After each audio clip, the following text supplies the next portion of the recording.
Hey, good evening, YouTube. So, this is a video I've been wanting to do for a while. In this box, hopefully, unless it's not what's supposed to be in there. Fuck, Customs must have gone to town on this. So much packing tape on this, it's like a Christmas joke, almost.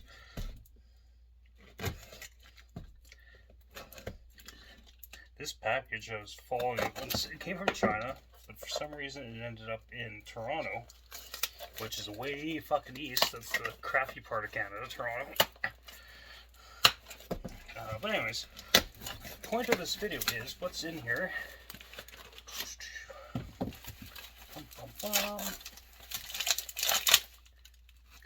This is a Chinese Homelite Super XL piston cylinder kit.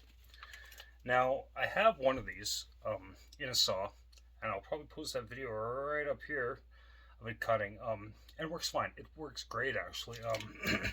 No complaints there. But I was talking to my friend Neil was talking about, it's like, well, what's the timing on it compared to and the squish compared to a OEM? Which this is an OEM. This one's in good shape. It's dirty, but it's actually in really good shape. So what I'm going to do today, first we're going to do a little visual inspection, and then I'm going to turn the camera off, because I have a test set up right here.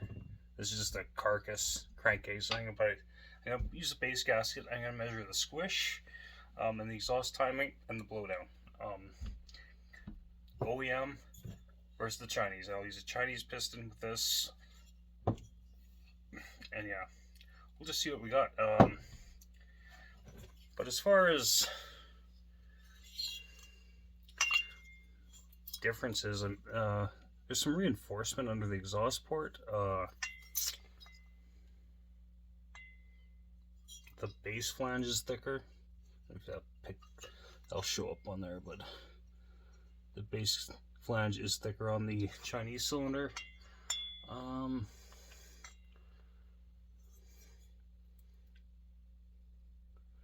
The cooling fins up here actually protrude further than on an OEM, which that might be a good thing actually. Or maybe later cylinders have that, I don't know. Maybe someone can tell me. The plating in here, this is Nikasil, they claim, but it actually looks like Nikasil. That's actually really, it looks fine. Like, there's nothing wrong with that. In fact, the transfers actually look to be a little deeper on the Chinese one. But anyways, I'm going to turn the camera off. I'm not going to bore you with doing the timing numbers, so I'm going to do that and then write them down, and then we'll continue this video, and I'll just give you what the numbers are compared to OEM. But like I said, I've used one of these before and they seem to work perfectly fine. But anyways, catch you guys in a bit. Hey YouTube, so I just finished doing some timing. So, like I said, this cylinder looks nice quality.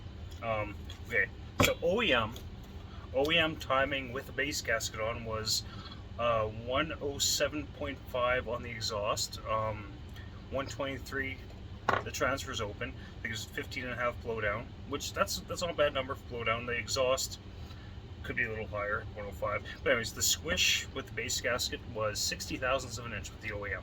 So that's a pretty high number. So on that one I decided to take the base gasket off, and the numbers were as follows. The exhaust ended up at 110. 110, and the squish went down to 30 thousandths, and that's about right, because those Homelite gaskets are about a 32nd of an inch, 30 thou. So yeah, so we get down to 30 thou. Like, so if you were to take an OEM cylinder, take off the base gasket, raise the exhaust a bit, then raise the transfers a bit, you'd actually have a nice running saw.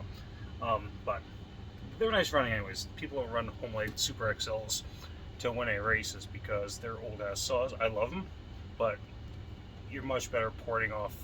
You're much better porting something like a, $160 submix, right? But anyways, the aftermarket cylinder had that on there. I only did with that with the base gasket, except for the squish. I double checked that without. So with the base gasket on, the exhaust opened at 105, which that's a pretty good number, and the exhaust opened at 119, which gave 14 degrees blowdown. So those actually are not bad numbers. Here's where things get dicey. With the base gasket, 90 thousandths of an inch squish. Without base gasket, it was 60,000, which makes perfect sense.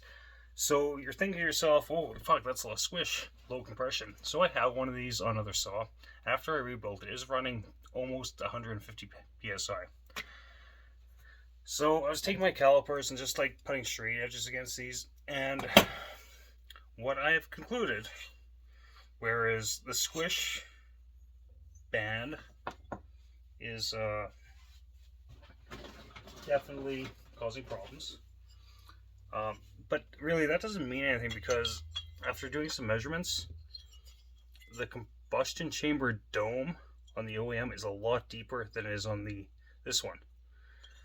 Which could be because maybe this was based on like a Super XL made in the 80s, maybe even the 90s, where all the ones I have are like 60s, early 70s, like at the latest. So it could just be design variants from Homelite and they copied a different one. So like, because it's lower dome, the compression is still going to be good. And when it comes down to it, if you try to save a Homelite Super XL, or this will fit on XL12 as well, this is a perfectly viable option because you're not winning any races. You're not taking an XL12 or Super XL and going logging with it professionally. Even though there's one guy on a Facebook page that said, oh, I got ported to Super XL, I'm a professional logger, I use it all fucking day. Bull fucking shit. On a few cases there. But anyways, if you just want to revive that old saw, I got this whole kit for $50 Canadian to my door.